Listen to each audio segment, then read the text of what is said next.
বিনামূল্যে ঘুরে নিন বিভূতিভূষণ অভয়ারণ্য। আগে হ্যাঁ, এখন এই অরণ্যে ঢুকতে গেলে টিকিট কাটার কোনো বালাই নেই, সম্পূর্ণ ফ্রি।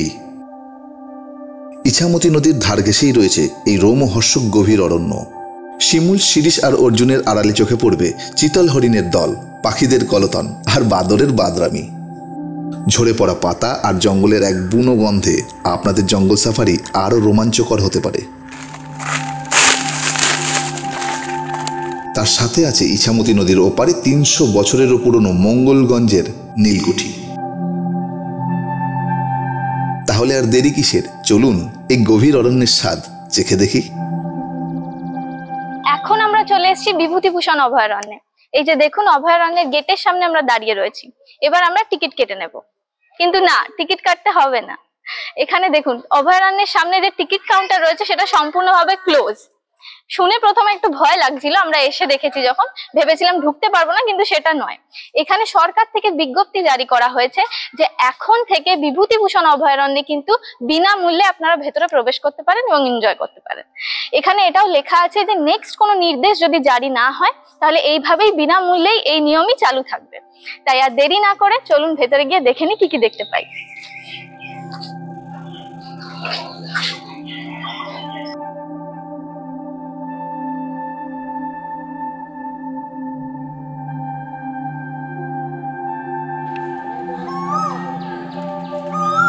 এই অভয়ারণ্যের গেট থেকে প্রবেশ করলেই চারিদিকে অনেক বিজ্ঞপ্তি দেখতে পাবেন। যেমন ধরুন, এখানে ধূমপান বা মাদক দ্রব্য ব্যবহার করা যাবে না, বা বাইক বা সাইকেল এসবের নির্দিষ্ট জায়গা আছে সেখানে রাখতে হবে। এবং এই সমস্ত বিভিন্ন বিজ্ঞপ্তির মধ্যেই একটা আছে, এটা আপনাদের জানানো হচ্ছে যে এই জায়গাটা বেসিক্যালি 9টার সময় খোলে এবং 3টেয় ক্লোজ হয়, অর্থাৎ পুরোপুরি ভাবে 4টের সময় ক্লোজ হয়। আর এই জায়গাটার এই পাশটা দেখুন, এখানে রয়েছে পিকনিক স্পট। সেটাও এখন বিনামূল্যেই আর কি রয়েছে, যে কেউ আসতে পারে, বিনামূল্যে পিকনিক করতে পারে। আর দুটো রাস্তা আছে। এই মূল অংশটা পাবেন আপনারা এই সোজা রাস্তা ধরে, যেখানে চিড়িয়াখানা, খেলার জায়গা আর যে মূল অভয়ারণ্যটা সেটাও পেয়ে যাবেন। তো চলুন সঙ্গে থাকুন।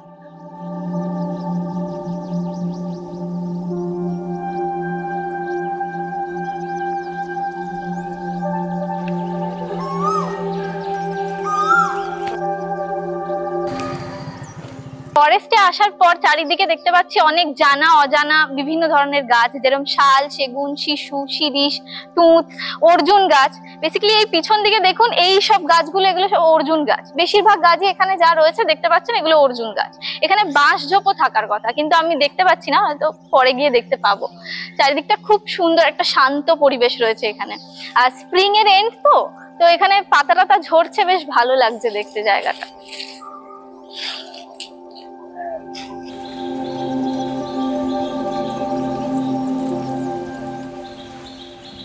আচ্ছা, এখানে পানীয় জলের ব্যবস্থা আছে।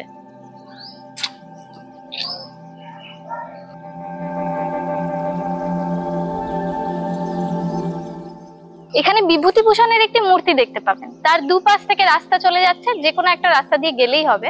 তবে এখানে একটা রোড ম্যাপও দেওয়া আছে, সেটা দেখে আপনারা ডিসাইড করতে পারেন কিভাবে যাবেন, কোন দিক দিয়ে যাবেন।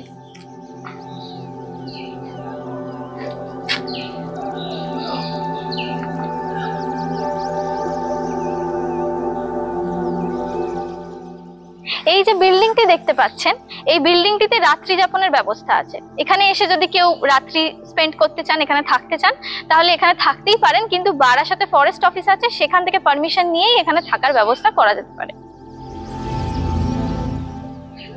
এখানে একটা চিড়িয়াখানা আছে বাচ্চাদের জন্য, ছোট, বেশি বড় না। তো এর মধ্যে টিয়া পাখি দেখতে পাচ্ছি, এখন অনেক টিয়া পাখি রয়েছে।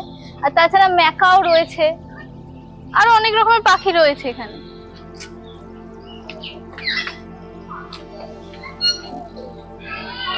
এই চিড়িয়াখানায় বেসিক্যালি সেরকম মেইনটেনেন্স নেই এখন, বুঝতেই পারছেন দেখে। তবে বেশ কিছু পাখি টাখি রেখেছে, ভালো, বেশ পাখিগুলো সুন্দর। এখানে একটা ময়ূর আছে, মাঝে মধ্যে গাছের আড়ালে লুকিয়ে যাচ্ছে। এক্ষুনি আমরা জাস্ট দেখলাম ময়ূরটাকে, মেয়ে ময়ূর এটা।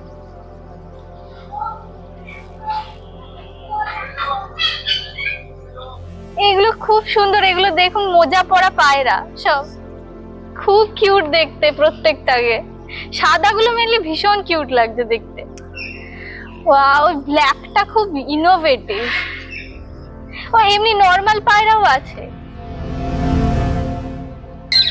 এটা একটা চিলড্রেন পার্ক, বাচ্চাদের জন্য খেলাধুলার একটা ব্যবস্থা করা হয়েছে। ভাবছি কিছু একটা চড়ি।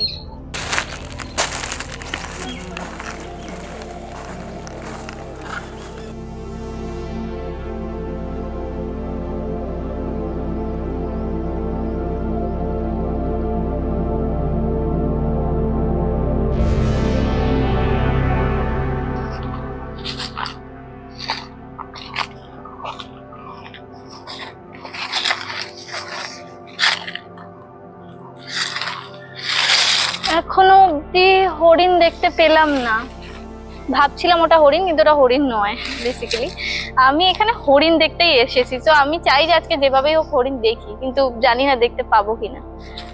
দেখা যাক হরিণের দেখা মেলে নাকি।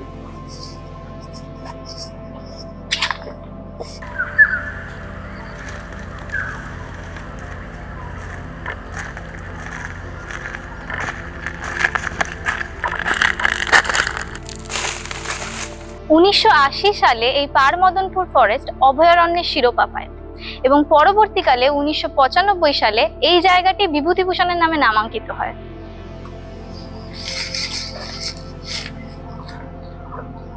এখানে এই জায়গাটার মধ্যে অনেক হরিণ থাকে, কিন্তু আমরা এখনো দেখতে পাইনি। ওই 2-2:30 নাগাদ হরিণদের খেতে দেওয়া হয়, তো আশা করি ওই টাইমটা আমরা হরিণ দেখতে পাবো, কারণ ওই টাইমটা অনেক হরিণ দলে দলে এখানটা ভিড় করে। তখন আশা করছি আমরা দেখতে পাবো হরিণ টরিণ সবই। এই যে জায়গাটা, এখানে কিছু কিছু জায়গায় বেশ বসার জায়গা টায়গা আছে, আমরা অনেক হেঁটেছি, তো একটু বসে নি। এখন বসে নিলে একটু ভালো ফিল হবে। এই বিভূতিভূষণ অভয়ারণ্য বা পারমদনপুর ফরেস্ট যেটাকে বলা হয়, এই জায়গাটা 64 হেক্টর জমি নিয়ে অবস্থিত। মানে কতটা বিশাল জায়গা জুড়ে রয়েছে বুঝতেই পারছেন।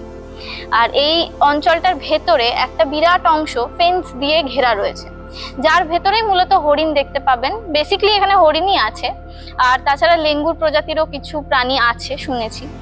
তো আপনারা এর বাইরে থেকেই কিন্তু দর্শকরা হরিণ দেখতে পাবে, একদম কাছ থেকে পাবেন না দেখতে।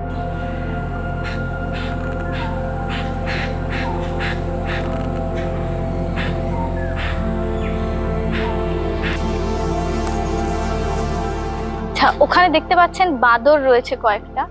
তো একটা বিষয় হলো, হরিণদের জন্য বেসিক্যালি এই ফেন্সিংটা কাজে লাগে, হরিণরাই এর ভেতরে থাকতে পারে, কিন্তু বাঁদর টাদররা কিন্তু ওপর দিয়ে যাতায়াত করতে পারে। বাঁদর পাখি কারণ ওপর দিকটা খোলা, তাই ওরা খুব সহজেই ওপর দিক থেকে যাতায়াত করে। এই যে কাটা তার দিয়ে ঘেরা জায়গাটি রয়েছে, এটা যদি স্টার্টিং থেকে প্রদক্ষিণ করা শুরু করা যায় তাহলে প্রায় সেম জায়গাতে এসেই থামতে হবে। তো এই জায়গাটা প্রদক্ষিণ করতে মোটামুটি প্রায় ওই 1.5 ঘন্টা মতো সময় লাগবে, আর জায়গাটা প্রায় 2.5 কিলোমিটার জায়গা জুড়ে অবস্থিত।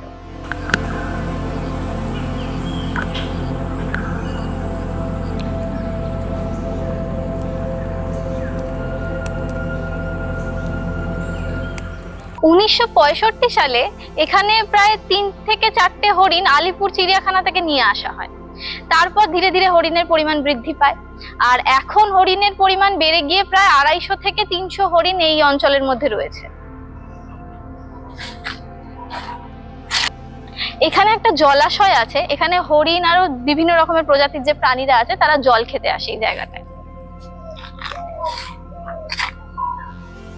এই জায়গাটা কিন্তু পুরো ডেন্স ফরেস্ট, মানে একদম পুরো ঘন জঙ্গল বলা যেতে পারে। আর এখানে বেশি একটা লোক দেখতে পাবেন না। আমরা অফ সিজনেই এসেছি যদিও, কিন্তু বেশি লোকই নেই, প্রায় ফাঁকা, পুরো ফাঁকা চারিদিকটা। খুব সুন্দর একটা শান্ত স্নিগ্ধ একটা জায়গা, একটা নিস্তব্ধতা আছে পুরো জায়গাটায়। আর তার মধ্যে থেকে থেকে পাখির আওয়াজ পাওয়া যাচ্ছে, খুব সুন্দর জায়গা।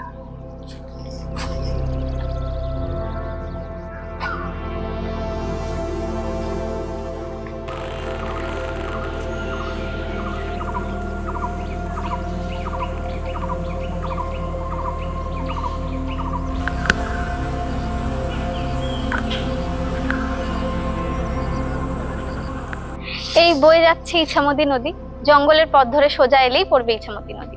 এই নদীতে নৌকো বিহারের অপশন আছে। এখানে আরো কিছু ঘাট আছে হয়তো, যেখান থেকে আরো নৌকো বিহারের আরো অপশনস আছে, কিন্তু এখানে যে নৌকোর ভাড়া বলছে সেটা হলো 40 মিনিটে 100 টাকা।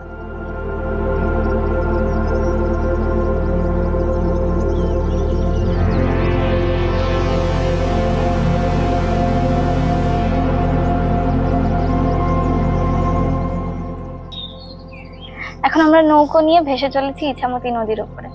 আমার বাঁ দিকেই রয়েছে মঙ্গলগঞ্জ, আর এই দিকে অর্থাৎ ডান দিকে পড়ছে বিভূতিভূষণ অভয়ারণ্য। চারিদিকটা পুরো শান্ত, জলের উপরে শুধু জলের একটা ছলাৎ ছলাৎ শব্দ হচ্ছে, আর মাঝে মধ্যে পাখির আওয়াজ ভেসে আসছে।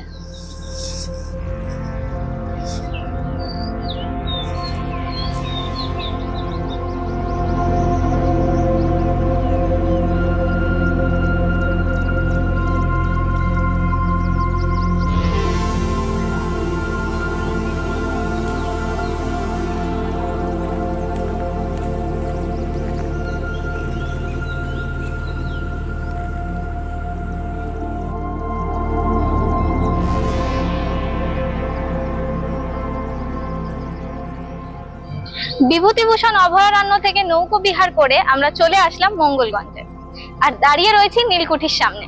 চলুন ভেতরটা ঘুরে দেখি।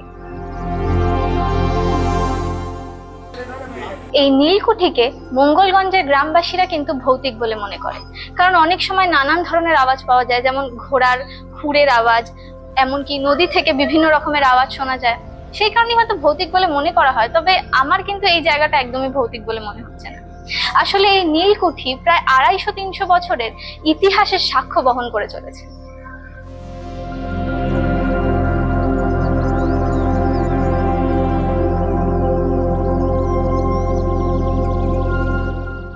এই নীলকুঠির প্রত্যেকটা ইঁটে ইঁটে গেঁথে রয়েছে নীলকর সাহেবদের ইতিহাস। এই জায়গাটায় আসলে সত্যি একটা ঐতিহাসিক ইনফ্রাস্ট্রাকচার ফিল করা যায়। তাই আমি তো বলবো, মানে হাইলি রিকমেন্ড করব যে পার মদন ফরেস্টে আসলে নীলকুঠি অবশ্যই ঘুরে যাবেন আপনারা। আমরা গিয়েছিলাম চাকদা হয়ে। চাকদা থেকে 32 নম্বর বাস ধরে সিন্দ্রানী, সেখান থেকে টোটো করে সোজা অভয়ারণ্যের গেট। আপনারা চাইলে রানাঘাট বা বনগাঁ হয়েও আসতে পারেন। সিন্দ্রানী বাস স্ট্যান্ড থেকে বিভূতিভূষণ অভয়ারণ্য আসার জন্য টোটোর কি ভাড়া আছে সেটা আমরা টোটো চালকের থেকে জেনে নেব। দাদা, আমাদের একটু ভালো করে ভাড়াটা বলে দিন। সিংনানির থেকে ফরেস্টে 15 টাকা ভাড়া পার হেড। Per head.